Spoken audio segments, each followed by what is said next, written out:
Dale campeón, dale campeón, dale campeón, dale campeón, dale campeón, dale campeón, dale campeón, dale. I don't really have a World Cup, so this trophy that I got as a kid on a football league on my town, it's the best I got. Frank from the future, can you edit a World Cup here? That didn't work. I'm sure that didn't work. Argentina. Argentina has won the World Cup after beating France on penalties. It's been more than 24 hours since it happened, and I still can't believe it happened.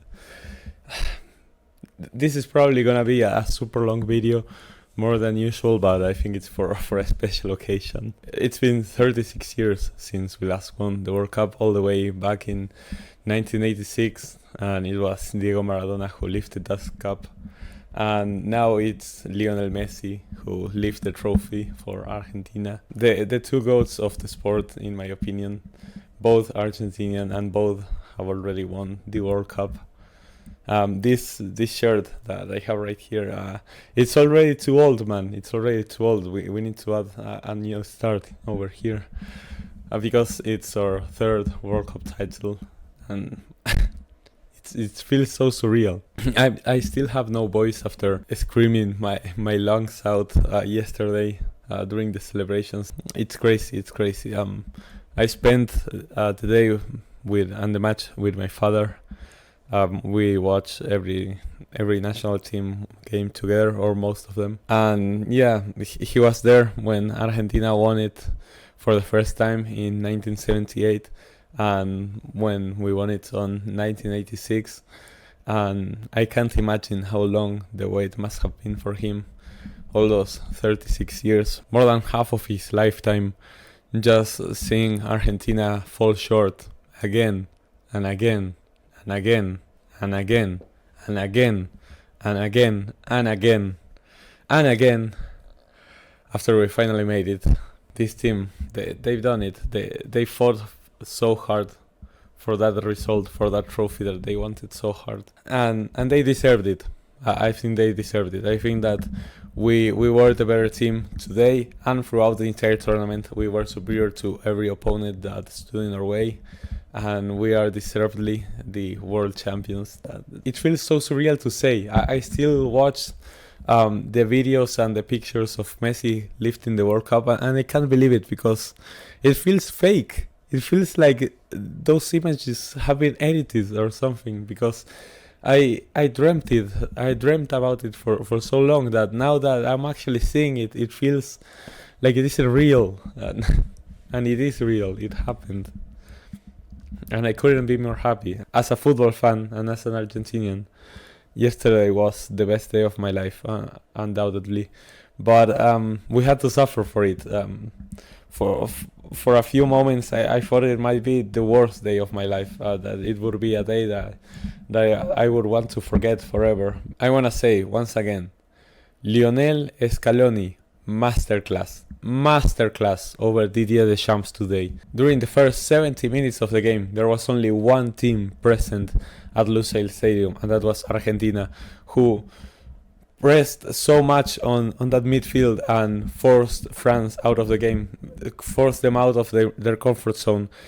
Argentina reduced France to their tiniest expression. They were nowhere to be seen on the pitch. All their players were pretty much ghosting because they had nothing to do against Argentina's pressure.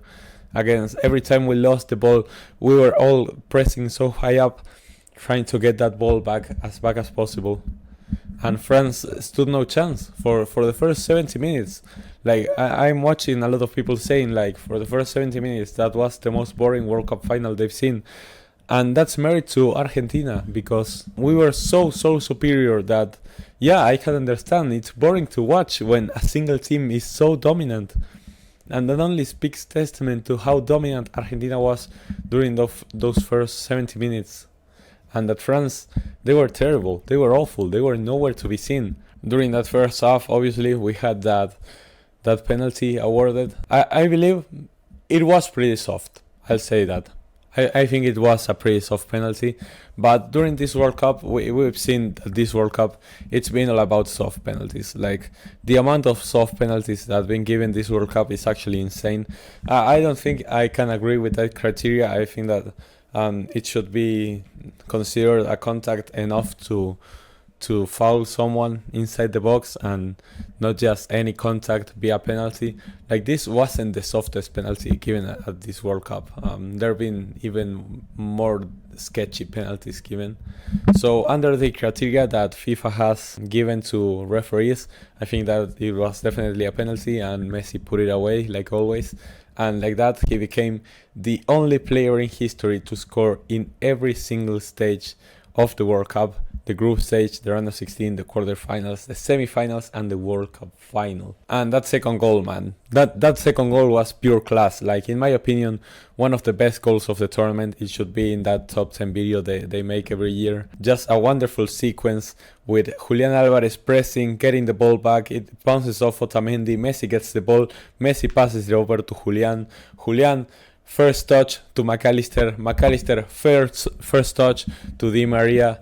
Di Maria, first touch, finish. And it's another goal for Di Maria in a final. Di Maria now has a goal in the Olympics final, in the Copa America final, in the Finalissima, and in the World Cup final. He is such a clutch player. He is one of the national team idols at this point. He's a true hero for the national team. When he was so doubted, he was so criticized, he was bashed for his performances with the national team. He's a national hero, Di Maria. What a legend. Like I said, the first half, only Argentina, and the second half started the same way. Argentina were completely dominating, France nowhere to be seen, and France pretty much did nothing and looked dead on the water until, in my opinion, Otamendi made that mistake where he didn't clear the ball. Colomwani took advantage of the situation and ran forward, got inside the box. Otamendi took him down, and it was a penalty. Obviously a penalty, that's 100% a penalty.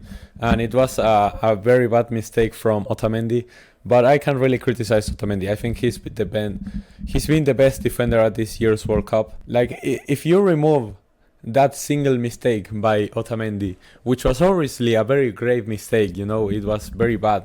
But if you remove that only mistake by Otamendi, not only he had a perfect game, he had a perfect World Cup. Otamendi has been insane this World Cup, but obviously he made that one mistake. It costed us that penalty given. Mbappe steps up and takes the penalty. Emi Martinez just gets the slightest touch on the ball, but it still goes in, and it was 1-2. And just like that, France get a goal back out of nowhere. And in the next play, Messi loses the ball in the midfield. Koeman plays it over to Mbappe, who heads it in. They make a beautiful play. Molina is not there to catch Mbappe, and Mbappe scores a beautiful volley. I think Emi has nothing to do in that goal either. It's not his fault. It's more on Molina for not marking that space that Mbappe was able to run into and score a wonderful goal to make it 2-2. And at that point, I was in disbelief. I was in complete disbelief. I couldn't believe that we had dominated the world champions for 80 minutes. And just in that moment, it slipped from our hands. We were on cruise control to win the World Cup in such an easy fashion in 90 minutes. And yeah, France, they are a really clutch team. England and Morocco, they learned it the hard way.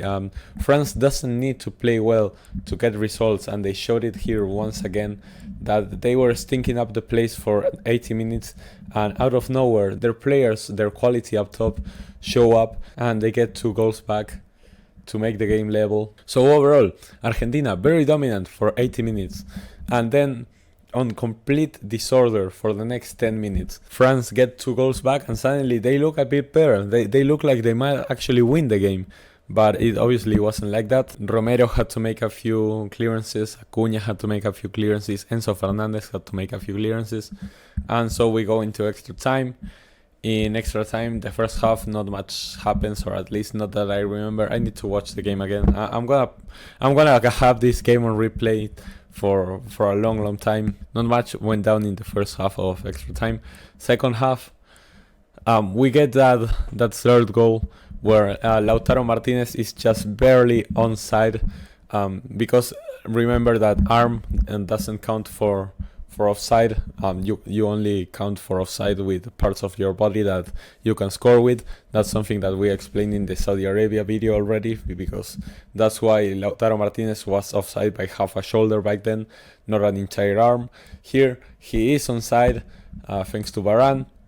He fires a shot at Lloris, who makes a wonderful save, but it's such a strong shot that it forces Lloris to give a rebound, and Messi is there to finish off the play and score that goal that was supposed to be the winner. It was supposed to be the winner. It would have been so wonderful, going to extra time. Messi scores the winner and Messi lifts the World Cup.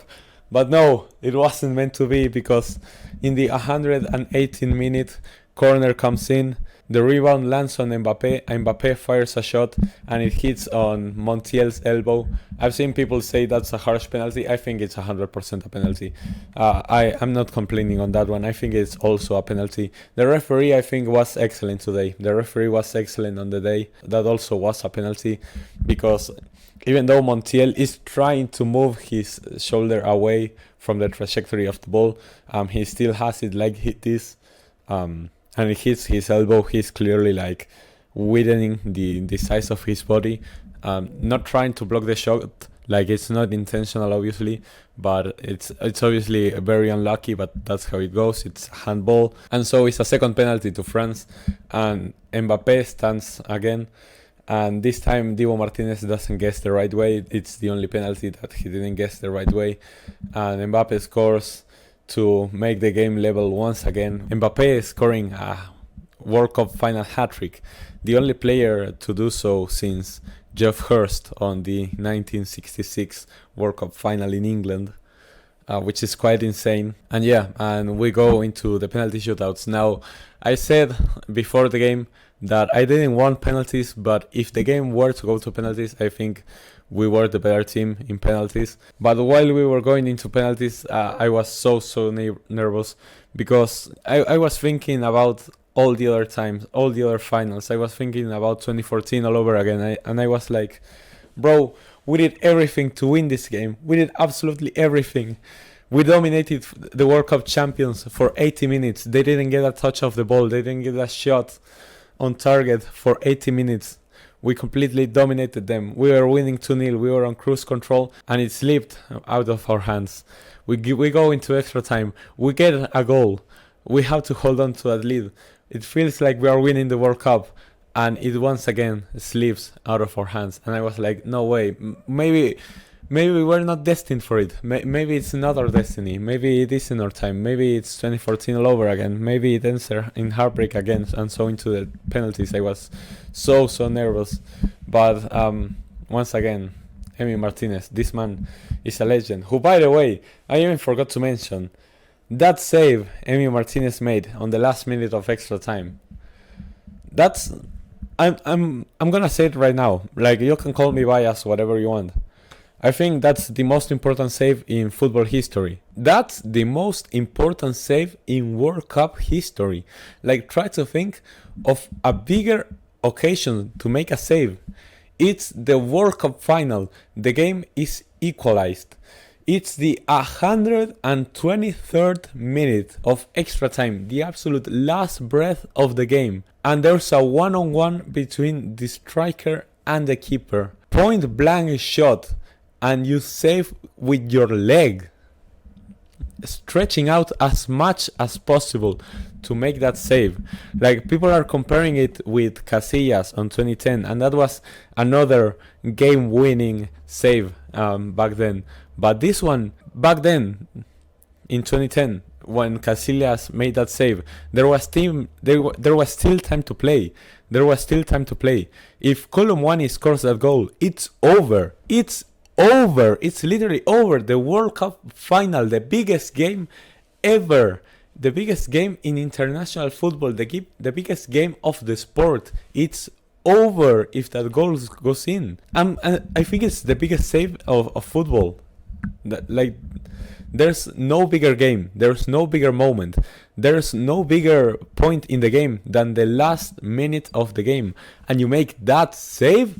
You're crazy, man. My heart sunk. I felt like I was gonna die when when that ball bounced off to Kolomoani to make that shot. I felt like I was gonna die at that moment.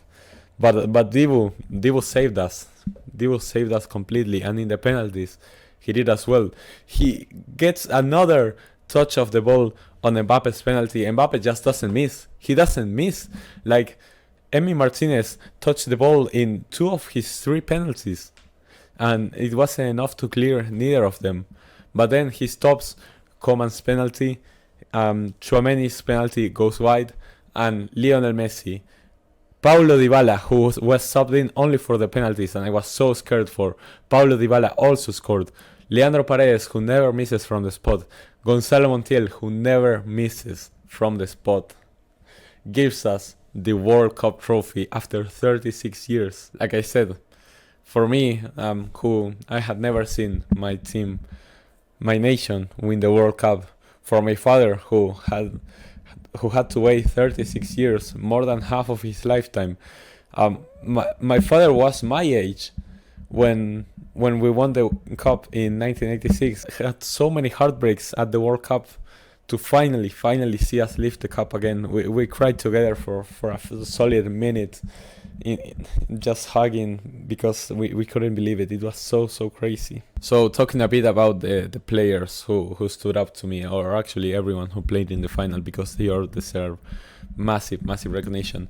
Emiliano Martinez, fantastic game once again. I don't think he had responsibility in any of the 3 goals. He stopped Coman's penalty, and he made that save of the century against Kolomoani in the last breath of the game, so obviously he deserves a massive praise. He also received the Golden Glove Award, which I don't think he should have gotten it. I think, if we are being honest, that should have been given to Livakovic. Many people were saying Bono. Bono technically kept the most clean sheets, but I think that's more on Morocco's defense. Bono is a very hype keeper, I understand, but I feel like Livakovic was more crucial to Croatia's success than Bono was to Morocco's success.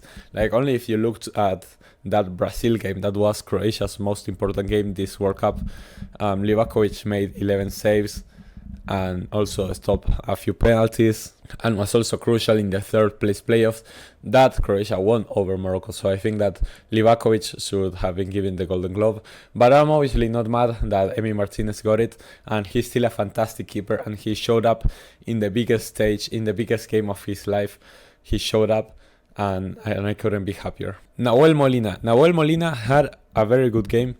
Obviously, I think he's at fault in that second goal, the volley from Mbappe, for not covering that space. But throughout all 90 minutes, I think he had a good game. He was defending against Mbappe, and for the first 70 minutes, Mbappe didn't get a touch of the ball, and that was mainly thanks to Molina and De Paul, who we'll get into later. He was also being very progressive, very attacking minded, so I think that Molina had a very good game even after that mistake in the second goal. Cristian Romero, outstanding performance by Cristian Romero. I always said that, to me, Cristian Romero is the best center back we have at the national team. Otamendi performed better over the course of the World Cup, but I think Romero is still our best center back, and he showed it here. That fighting spirit that he has, making every tackle, making every challenge, making every clearance, that confidence he has, because he knows how good he is. He has that confidence to make all those tackles, all those challenges. So yeah, outstanding performance for Romero. Otamendi obviously made that very clumsy mistake that gave away Kolomoani, that penalty. But other than that, I think he had a really good game, and a perfect World Cup, in my opinion, the best defender of this year's World Cup. Nicolás Tagliafico, another great game. After he had an amazing game against Croatia, he had another amazing game today. Very defensively solid, linking up play, going forward as well. I think that Tagliafico had a really good game. Now, to me, the reason we were so dominant this game, the midfield. Rodrigo De Paul Alexis McAllister, and Enzo Fernandez. All these three players outstanding on the day. All three of them. McAllister played his best game of the tournament. He decided to play it on the World Cup final, a Brighton player. He chose to have the best game of his career in a World Cup final. Alexis McAllister is the unsung hero of this team. He was so good on the day, made so many ball recoveries, made so many key passes, never missed a single pass, so clear on the ball, so composed, making that assist for Di Maria, making those progressive passes. Outstanding performance by Alexis McAllister. Rodrigo de Paul, I always said it, even when he was receiving so many critics for his performances against Saudi Arabia, against Mexico, especially during the entire group stage, De Paul was getting cooked in international and in national media. He was getting roasted everywhere. He proved all the haters wrong. I always said that De Paul is one of my favorite players. I criticized him, obviously, when he was having bad games, but I always said that he was a key player for us and that he should start every single game because he's so important to this system. The amount of space he covers. He's a workhorse player. He runs all the time. He's made the most recoveries out of any player at the World Cup. Think about that. Rodrigo de Paul has made the most ball recoveries out of any player at this year's World Cup. He's so underrated, man. He's so underrated. He runs so much, he links at the play. He's not, like I said, a very technical player, but he has a heart, the heart of this man. The lungs also to run all the game. Outstanding performance. Enzo Fernandez, the young player of the tournament, deserved award. This guy, he's going places. He's not gonna stay at Benfica for long. He's gonna go with a huge price tag to a big club, hopefully Liverpool, please. Best young player of the tournament. Outstanding again today. First playing it as that CDM, making those progressive passes, making those recoveries, making those challenges, having such a high pass accuracy, making those long balls as well to go on transition. Brilliant once again. Now, Lionel Andres Messi. Like, we don't even have to talk about today's game. I think that Messi once again was amazing today. Amazing.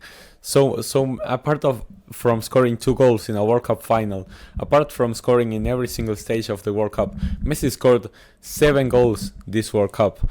That's more goals than all of his previous World Cups combined. He also had 3 assists and he had so many dribbles, so many recoveries, so many key passes, so many passes into the last third, so many passes into the opposition's box, so many link-up passes. Lionel Messi, amazing, outstanding today. He's the true GOAT. He's completed football. He's done everything there is and he is gonna go back to PSG, maybe going to win the Champions League once again. Who knows? He's perfectly capable of doing that and secure himself an 8th Ballon d'Or to add to his legacy. I think that as of now, obviously with still the Champions League and all the European leagues to finish, I think that Lionel Messi is the front runner to win another Ballon d'Or because he's won the World Cup while being the best player at the World Cup. He's been by far the best player at the World Cup, with all the respect that Kylian Mbappe deserves, because Kylian Mbappe dragged France to the finish line, dragged France so close to getting a back-to-back title, because France, they were nowhere to be seen. They were thinking up the place. Mbappe himself was thinking up the place for 80 minutes, and then he decided to show up. He is a very clutch player. He scored a hat-trick in a World Cup final. He deserves all the praise and all the respect because he's an amazing player and he's gonna come back stronger next World Cup. I'm sure of it. This is not the end of Mbappe. He can only go up from here, which is the crazy part. Mbappe can only go up right now. But still, I think that Messi was the best player at this tournament and deserved the golden ball as well. Julian Alvarez, once again, great game. I said it. Julian Alvarez doesn't need to score goals to have a good game. Julian Alvarez is not a true 9, something like what Olivier Giroud is. If Olivier Giroud is not scoring goals, he's not having a good game because he's a true 9, he's a true striker.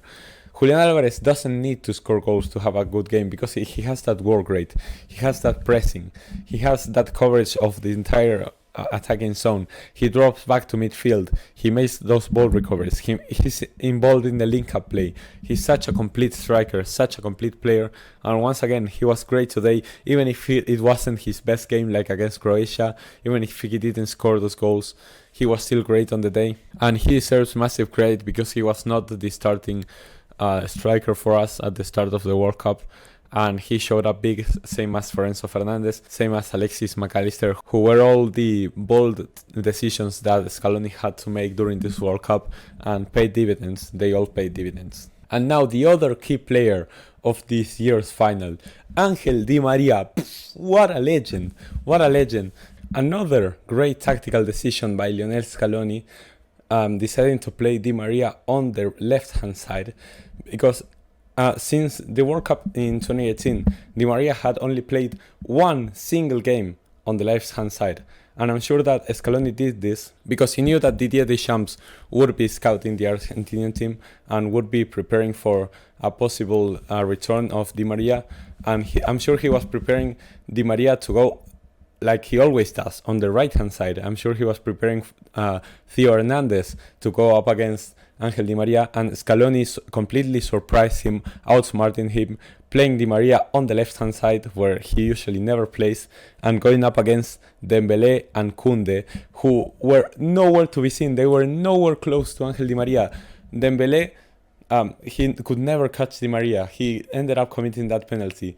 Koundé was also so confused. Both Barca players were getting completely destroyed by Di Maria with his dribbling, with his speed, his crosses. Every single ball in the first half was getting fed to Angel Di Maria, creating so much space, so much danger, so many chances. Yeah, he was making that entire flank for France go absolutely crazy. Koundé had no way of stopping Di Maria. You could see that's something that they hadn't planned because it was so unexpected to see. So yeah, Di Maria, another amazing performance, and I couldn't be happier for him because he finally got that revenge after not being able to play that final in 2014 where he could have been the difference, because that remember guys, 2014 was prime Di Maria. He had just come from being the MVP of the Champions League final with Real Madrid, and he sadly got injured in the quarterfinals and couldn't play that final against Germany, where I feel like he could have been the difference maker, and he finally got his revenge. He made his comeback against France today, and he was fantastic on the day, and I couldn't be happier that he did so well and that he scored a goal in a World Cup final, because he deserved it, man. He deserved it just like Messi did. For substitutions, Marcos Acuna.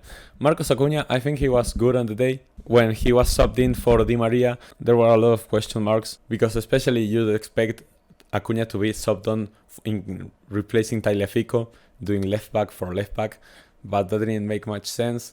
They took off Di Maria, who was apparently not 100% fit for the game. So yeah, Acuna ended up playing as a right winger, and I think he did a decent job, because same as for Rodrigo de Paul, Acuna maybe isn't the most technical player, maybe he isn't that precise, but he has a lot of heart, he covers a lot of the field, he runs so much, he makes those tackles, he makes those challenges, he puts those crosses into the box. I think he did a good job, because when extra time came and the last minutes of the game and we needed to calm down a bit, Acuna was there to stop the bleeding in a way for Argentina. So I think that Acuna, even though he didn't play his best game, and obviously when you get subbed in for Di Maria and you have that comparison, it's obviously very difficult, but I still think that he did what he had to do and what Scaloni asked him to do, so he had a good game in my opinion. Then Gonzalo Montiel. I'm gonna be honest, I think Montiel had a terrible game. I feel like he played the entirety of extra time, basically. I think he had a terrible game. Like, I think every single possession he got, he lost the ball. Every crossing was unsuccessful. I think that Montiel had a terrible game. He even gave away that last penalty. Obviously, it wasn't his fault. It was very unlucky, but it happened to be him. And yeah, I think that Montiel was having a terrible game, but obviously he had that high pressure moment to score that goal, to give us the World Cup, and he did. So we'll always be thankful to Gonzalo Montiel for scoring that penalty and giving us our third World Cup. So yeah, just for scoring that penalty on that high pressure situation, it doesn't get bigger than that, and he delivered. So massive props to Montiel for that. Leandro Paredes, once again, like against Croatia, like against the Netherlands, I think that Leandro Paredes had a great game coming off the bench. When the World Cup started, I thought that Leandro Paredes was obviously going to be a starter for us.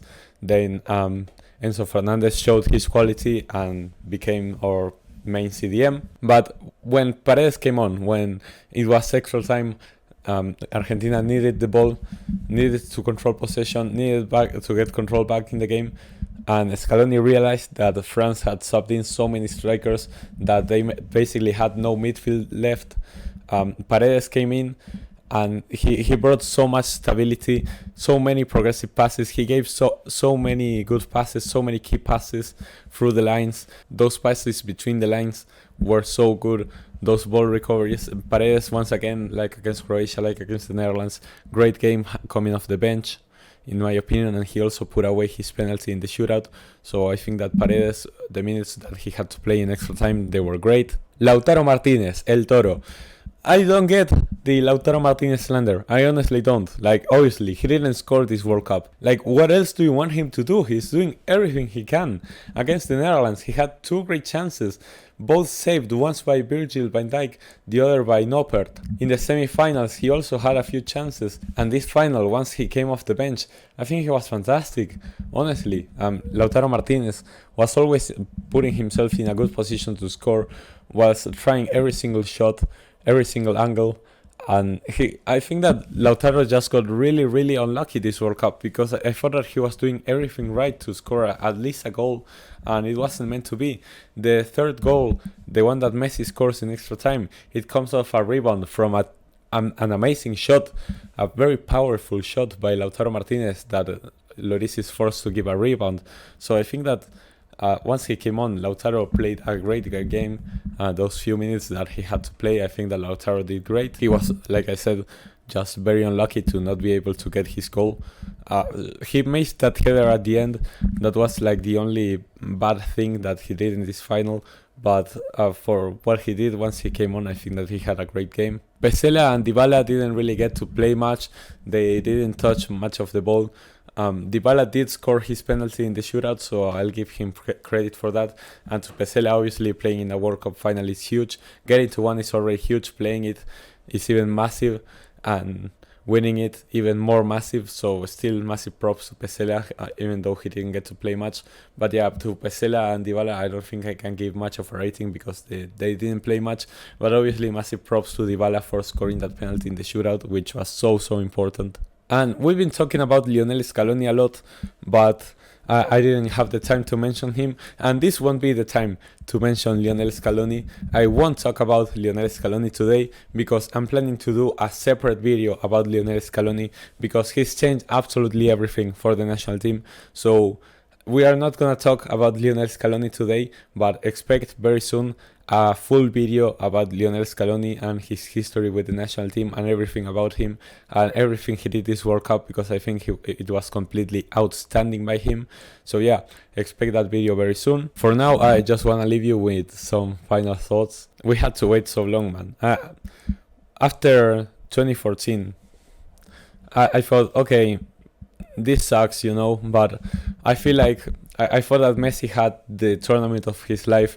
2014 Messi was amazing. He had an outstanding tournament, and it still wasn't enough. That was probably his prime. That and 2012, of course, but and there was no World Cup then. That World Cup by Messi was probably his prime, and I was like, okay, this sucks, you know, but we still have a great team. We still have great players. We'll still have Messi in 2018. I'm sure that we'll come back stronger and we'll have another shot at the title.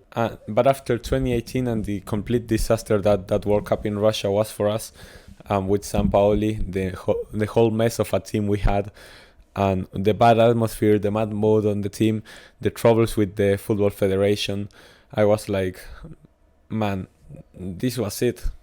I'm not gonna see Messi lift the World Cup. He's gonna be gone, because I saw no future. I saw like, yes, maybe he's gonna Messi is gonna arrive at the 2022 World Cup with 35 years. He's not gonna be at his prime, and the rest of the team looks hopeless. It looks hopeless after what I saw in Russia. I was like, it's over. I'm not gonna see Messi lift the World Cup. That dream is over. And with how the federation was doing, with how our team looked, I was like, maybe I'm gonna have to wait so many years to see us lift the World Cup. Maybe I'm gonna have to wait so long that I won't be able to watch it with my family, to enjoy it with my father, who gave me this passion for the sport. After 2018, I was gutted. I thought those thoughts were running through my head, that I wouldn't be able to enjoy a World Cup with my father, that I wouldn't see Messi lift the World Cup, that it was impossible because we had no future, we had no new players, the federation was a whole mess. For us to lift this World Cup, and in the fashion that we did, being superior to every team, but having trouble closing out games, having to suffer so much, having to cut every single match close, but getting it done nonetheless, because of that mentality, because of that fighting spirit, because of everything that we did. And we deservedly won this World Cup, and I couldn't be more happy about it after waiting for so long. You know why we celebrate so much. You know why we are so passionate about football here in Argentina. As you guys saw in my blogs, I went to Europe a few months ago, and during that trip, obviously, people asked me where I was from. And you know, when people ask you where you're from, and you say something like France, you have things to talk about, you know, like maybe the local cuisine, the food, the music, the Eiffel Tower, Paris, or whatever reason. You talk about England, you talk about the Big Ben, you talk about all the different sports, maybe a rock band that you like. You talk about the United States. There are so many things you can talk about the United States, so many things that pop into your head whenever you say the USA. You talk about Japan and you think about so many things as well. Whenever I told everyone I was from Argentina, I only got two answers: Maradona and Messi. Those were the only two answers I got. Whenever I said I was from Argentina, I said I'm from Argentina. Oh yeah, Maradona. Oh yeah, Messi. Especially in England, Maradona. Oh yeah, they still remember him quite fondly. This is why we are so passionate about football, because it's all we are. It's all we have. Without football to the international stage, we are nothing. And you know, in Argentina, we aren't exceptionally good at anything that isn't football. You can say maybe tango, maybe asado, but there isn't much that we Argentinians are exceptionally good at. Only football. Football is all we are known for across the world. Football is how we are represented across the world. And when you are so exceptionally good at one thing only, and you cannot be the best at that thing, it's heart-wrenching. It's heartbreaking. That's why there's such a demanding mentality in Argentina when it comes to football. In Argentina, you are either the best or you are not good enough. That's why there was always the debate, Messi and Maradona.